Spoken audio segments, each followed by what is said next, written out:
നിങ്ങളുടെ ഇഷ്ട പരമ്പരകൾ എക്സ്ക്ലൂസീവായി സൺ നെക്സ്റ്റ് ആപ്പിലൂടെ തികച്ചും ഫ്രീ ആയി ഇപ്പോഴേ ആപ്പ് ഡൗൺലോഡ് ചെയ്യൂ. എന്ത് ബന്ധം? അതെന്താണെന്നൊന്നും എനിക്കറിയില്ല അമ്മേ. കണ്ടുപിടിക്കണം. പക്ഷെ ഒന്നറിയാം, അവര് തീർത്തും അപകടകാരിയായ ഒരു സ്ത്രീയാണ്. അവരുടെ സാന്നിധ്യം നമ്മളുമായിട്ട് ബന്ധമുള്ള പലയിടത്തും ഉണ്ടായിട്ടുണ്ട്. അപകടകാരിയായ സ്ത്രീ, ആയുധം കയ്യിലേന്തി നടക്കുന്ന ഒരു സ്ത്രീ. ഇനി വല്ല ഭ്രാന്തിയാണോ? അങ്ങനെയാവാൻ വഴിയില്ല അച്ഛാ. കൃത്യമായ പ്ലാനിങ്ങോടെ സഞ്ചരിക്കുന്ന ഒരു സ്ത്രീയാ അവര്. കൃത്യമായ ടാർഗറ്റുകളും അവർക്കുണ്ട്. ഈ സ്ത്രീയുടെ സാന്നിധ്യം തന്നെയാ അക്ഷരം വീട്ടിലും കണ്ടത്. സ്വാമിയേട്ടനെ ആക്രമിച്ചു എന്ന് പറയുന്നതും ഒരു സ്ത്രീയാ. അതുകൊണ്ട് തന്നെ സൂക്ഷിക്കണം. ഇനിയിപ്പോ പൊന്നുമണിയുടെ കുഞ്ഞിനെ കാണാതായതിനു പിന്നിലും ഇവരാണോ എന്ന് എനിക്ക് പറയാൻ പറ്റുന്നില്ല. അല്ല, ഇതൊക്കെ ശരിയാണെങ്കിൽ തന്നെ ശരത്തും ആ സ്ത്രീയും തമ്മിൽ ബന്ധമുണ്ടെന്ന് എങ്ങനെ പറയും? എല്ലാം ഊഹങ്ങൾ മാത്രമല്ലേ. ശരത്തിലേക്ക് എങ്ങനെ വരും? ശരത്തിലേക്ക് വരും അമ്മേ. അതിന്റെ കണക്ഷൻസ് നമുക്ക് ഏറ്റവും അടുത്ത ദിവസം തന്നെ കിട്ടും. ഞാൻ വെറുതെ പറയുന്നതല്ല. നമ്മളെല്ലാവരും ഒന്ന് സൂക്ഷിക്കണം. അതിനുവേണ്ടി പറഞ്ഞതാ. നീ വെറുതെ ചെറിയ ചെറിയ കുത്തുതെരുപ്പ് സംശയമായിട്ട് വരല്ലേ പാർവതി. ദേവികമോൾ എന്തെങ്കിലും പറഞ്ഞിട്ടുണ്ടെങ്കിൽ അതിന് അതിൻ്റെതായ കാരണങ്ങളുണ്ടാവും. ആ സ്ത്രീ ആരാണെന്നും അവർക്ക് ശരത്തുമായിട്ട് എന്താ ബന്ധമെന്നും നമുക്ക് കണ്ടുപിടിക്കണം. അതെ അച്ഛാ, അതോടുകൂടി കാര്യങ്ങളുടെ എല്ലാം ചുരുളഴിയും. ആയുധമായിട്ട് ഇരുട്ടിന്റെ മറപറ്റി നടക്കുന്ന ഒരു സ്ത്രീ, അവര് തന്നെ സത്യത്തിന്റെ മറനീക്കി പുറത്തു കൊണ്ടുവരട്ടെ, അല്ലേ മോളെ? അതെ.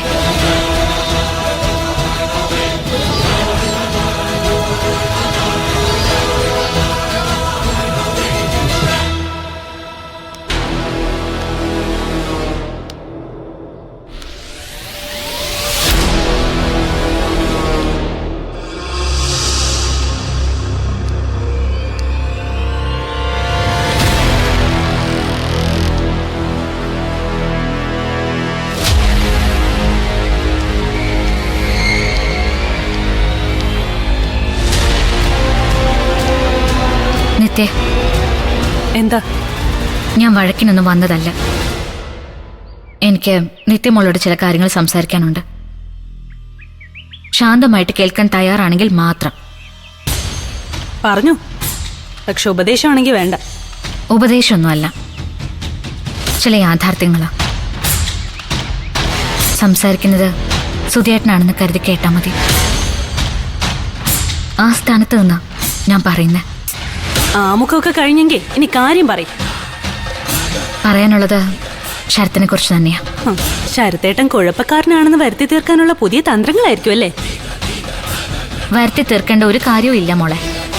അവൻ കുഴപ്പക്കാരൻ തന്നെയാ. ഇത്രയായിട്ട് എന്താ നിത്യമോൾക്ക് ഇത് മനസ്സിലാവാത്തതെന്ന് എനിക്കൊരു പിടിയും കിട്ടുന്നില്ല. നിത്യ എന്നെ ഒന്ന് ചിന്തിച്ചു നോക്കിക്കേ. ശരത്ത് പറഞ്ഞ ഏതെങ്കിലും ഒരു കാര്യം സത്യമാണെന്ന് നിത്യക്ക് തോന്നിയിട്ടുണ്ടോ? എല്ലും കൂട് പോലെ നിൽക്കുന്ന ഒരു വില്ല നിങ്ങളെ കൊണ്ട് കാണിച്ചതല്ലാതെ പിന്നെ ആ വില്ലയുടെ പണിയെപ്പറ്റി എന്തെങ്കിലും വിശദമായിട്ട് പറഞ്ഞിട്ടുണ്ടോ? നിന്നെ ഒന്ന് കൊണ്ട് കാണിച്ചിട്ടുണ്ടോ? ഇല്ല. അതൊരു കള്ളം.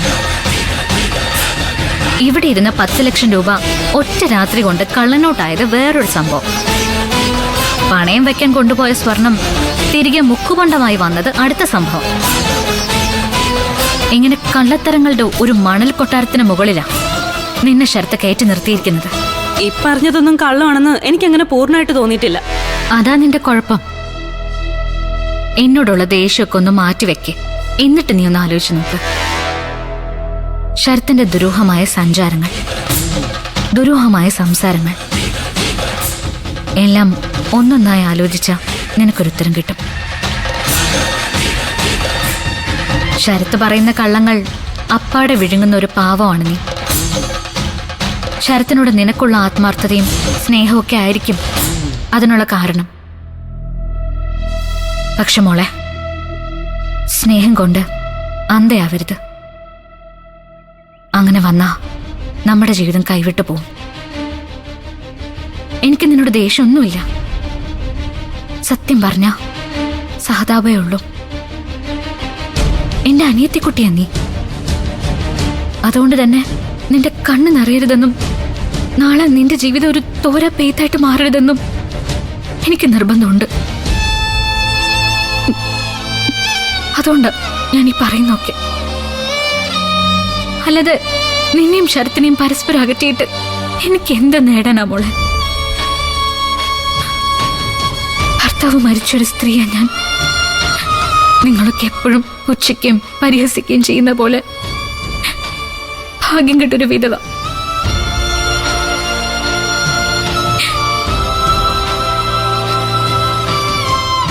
എനിക്ക് എന്റെ സ്വന്തം ജീവിതം നോക്കി പോയിക്കൂടെ?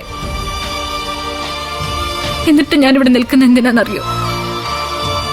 നിനക്കും അച്ഛനും അമ്മയ്ക്കും ഒക്കെ കാവലായിട്ടാ സുധിയേട്ടനാ എന്നോട് പിടിച്ചു നിർത്തിയിരിക്കുന്നത്.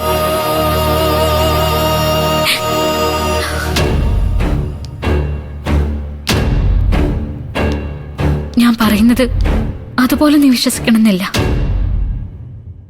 ശരത്തിനെ അവിശ്വസിക്കണമെന്നും ഞാൻ പറയുന്നില്ല. പക്ഷെ കുറച്ച് മാറി നിന്ന്, കുറച്ച് അകലെ വിട്ട് നിന്ന് നീ ശരത്തിനൊന്ന് ഒബ്സർവ് ചെയ്യണം. ചെയ്തേ മതിയാവൂ. ഞാൻ പറയുന്നത് കൊണ്ടല്ല, നിന്റെ മുന്നോട്ടുള്ള ജീവിതത്തിന്റെ നിലനിൽപ്പിനെ കരുതി നീ അത് ചെയ്യണം. എന്ത് വന്നാലും നേരിടാൻ മനസ്സിനെ പാകപ്പെടുത്തിക്കൊണ്ട് വേണം അത് ചെയ്യാൻ. നീ ശരത്തിനെ ഫോളോ ചെയ്യുന്നുണ്ടെന്നും സംശയിക്കുന്നുണ്ടെന്നും ശരത്ത് അറിയുകയും ചെയ്യരുത്. ഞാൻ ഈ പറഞ്ഞതിൽ എന്തെങ്കിലും സത്യം ഉണ്ടെന്ന് തോന്നുന്നുണ്ടെങ്കിൽ ഇന്നു മുതൽ അവന്റെ നീക്കങ്ങളൊന്ന് ശ്രദ്ധിക്കുക. ഞാൻ ഈ പറഞ്ഞതൊക്കെ നിനക്ക് തള്ളിക്കളയുകയോ ഉൾക്കൊള്ളുകയോ ചെയ്യാം.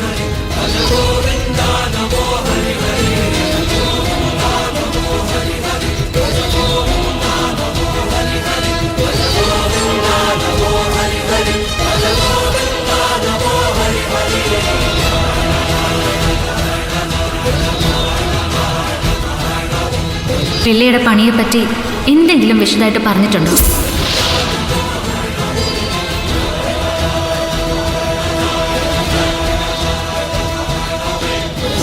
ഇവിടെ ഇരുന്ന 10 ലക്ഷം രൂപ ഒറ്റ രാത്രി കൊണ്ട് കള്ളനോട്ടായത് വേറൊരു സംഭവം.